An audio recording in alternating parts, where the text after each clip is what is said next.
দেখেন রাসূলুল্লাহ সাল্লাল্লাহু আলাইহি ওয়াসাল্লাম বললেন, যখন ইমামতির চান্স পাবে ছোট সূরা পড়বে, আর যখন তুমি একা পড়বে ফালিউতাউবিল মাশা, যত লম্বা করতে মনে চায় করো।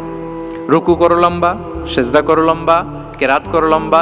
রাসূল সাল্লাল্লাহু আলাইহি ওয়াসাল্লাম তো রাতে আধা ঘন্টা 40 মিনিট প্রথম রাকাতে কেরাত পড়তেন, এরপরে আবার 40 মিনিট রুকুতে থাকতেন, রুকু থেকে দাঁড়ায় আবার 40 মিনিট, আবার সেজদায় যেয়ে 40 মিনিট, এরপরে সেজদা থেকে 2 সেজদার মাঝখানে আবার 40 মিনিট, 2 রাকাত দিয়ে এরকম রাতও শেষ করে দিয়েছেন। তো আপনার লম্বা যদি পড়তে মনে চায়, আপনি তো আপনার ব্যক্তিগত নফল সালাতে এইভাবে লম্বা করবেন। কিন্তু আমাদের হয়ে গেছে উল্টা, একাকী নামাজ কোন রকম রুকু সেজদা এরকম হয়ে গেছে না অনেকটা।